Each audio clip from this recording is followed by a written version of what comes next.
দাম বৃদ্ধির পাশাপাশি তার প্রভাব কিন্তু পড়েছে ফলমূল এবং শাকসবজিতেও, যেমনটা জানাচ্ছিলাম, যেহেতু ডিজেলের দাম বৃদ্ধি পেয়েছে এবং বহিরাজ্য থেকে যে সমস্ত সামগ্রী আসে তার প্রভাব কিন্তু ফলমূল এবং শাকসবজিতেও পড়েছে। এবং এই মুহূর্তে আমি রয়েছি সবজির বাজারে, দেখাই যাচ্ছে বিভিন্ন রকমের সবজি তো রয়েছে, তবে যিনি বিক্রেতা রয়েছেন তার সঙ্গে কথা বলবো। কমসে কম বলতে গেলে ডাবল বাড়ছে আর কি। ডাবল বেড়ে গিয়েছে, কিন্তু কয়েকদিন আগে যদি আমরা তাকাই দাম কিন্তু শাকসবজির কমেছিল। তখন তো 20 টাকা 30 টাকা কেজি ছিল, এখন যেন এবার 60 টাকা 80 টাকা 100 টাকা পর্যন্ত আছে। বিন গাজর এগুলা ধরেন 100 টাকা পেয়ে গেছে। মানে যেগুলা সবজি বাইরে থেকে আসতেছে ওগুলা তো ডাবল হয়ে গেছে দামগুলো। দিতে চাই না, তারা মানে যে সবজি এক সপ্তাহ আগে 20 টাকা 40 টাকায় কিনছে, ওই সবজি এখন 50 টাকা 80 টাকা 100 টাকাও কিনতে লাগে। তাদেরও অল্প সমস্যা হয় আর কি। আর আরেকটা জিনিস, যেহেতু বৃষ্টি হচ্ছে, ঝড় বৃষ্টি, ওইটারও তো প্রভাব পড়েছে শাকসবজিতে। ফসল ভালোভাবে হচ্ছে?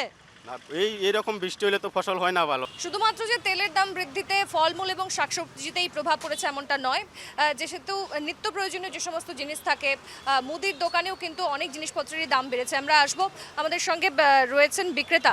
দাদা, আমরা জানি যে ইতিমধ্যে দাম বেড়েছে তেলের, আর তার প্রভাব কিন্তু নিত্য প্রয়োজনীয় সামগ্রীতেও পড়েছে। তো কি কি জিনিসের দাম বেড়েছে, যারা গ্রাহকরা আসছেন তারা কি বলছেন? দালির দাম বাড়িছে, চেনির দাম বাড়িছে, মিঠাতেলৰ দাম বাড়িছে, আৰু আপোনাৰ পিঁয়াজৰ দাম বাঢ়িছে, আৰু আপোনাৰ টাটা চাটা চবৰে দাম বাঢ়িছে। আপোনাৰ যুদ্ধৰ কাৰণে, এতিয়া যুদ্ধটো কেতিয়া শেষ হয়তো গম নাপাওঁ নহয় আমি। এইখিনিয়ে আৰু আমাৰ ক'ব লগা। একদমই তাই। তো আমি এগিয়ে যাব, এখানে একটি মিষ্টির দোকানও রয়েছে। যেহেতু দুধের দাম বেড়েছে, আমি তাদের সঙ্গেও কথা বলবো, তারা কি বলছেন। চা খাচ্ছেন অনেকেই। দাদা দাদা চায় পি রে আপ, চা খাচ্ছেন আপনি। তো আমরা জানি যে দুধের দামও কিন্তু বেড়ে গেছে, পেট্রোল ডিজেলের পাশাপাশি নিত্য প্রয়োজনীয় জিনিসের দাম বেড়েছে। তো কি বলবেন? মূল্যবৃদ্ধি হৈছে। আজি এই পেট্ৰল ডিজেলৰ দাম বাঢ়া বুলি কৈছে, গাখীৰৰ দাম বাঢ়িছে বা চাউলৰ দাম বাঢ়িছে, দাইলৰ দাম বাঢ়িছে, মিঠাতেলৰ দাম বাঢ়িছে। আৰু মোদী ডাঙৰীয়ে কেইদিনমান আগত কৈছিলে মিঠাতেল কমকৈ খাওক বা গাড়ী কমকৈ চলাওক।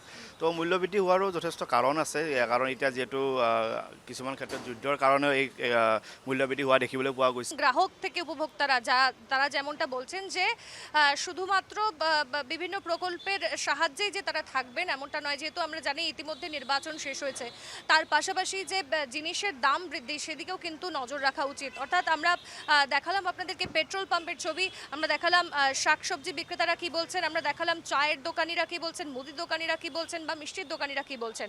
তো সমস্ত ব্যাপারের দিকে যদি তাকাই, তাহলে পুরোপুরিভাবে একজন মানুষের যে ডেইলি প্রত্যেক দিনের খরচা বা মাসের খরচা, তার মধ্যে কিন্তু যথেষ্ট প্রভাব পড়তে চলেছে। কারণ স্যালারি যেহেতু ইনক্রিজ হয় না, স্যালারি একটাই থাকে, কিন্তু সমস্ত দিকে যখন মূল্যবৃদ্ধি হয় তার প্রভাব কিন্তু যথেষ্ট পড়ে এবং সাধারণভাবে মধ্যবিত্ত মানুষ কিন্তু যথেষ্ট তার দিক থেকে প্রভাবিত হয়। ভিডিও জার্নালিস্ট বিশ্বজিৎ শইকিয়ার সহযোগিতায় আমি স্বর্ণালী চক্রবর্তী, নিউজ লাইভ বাংলা।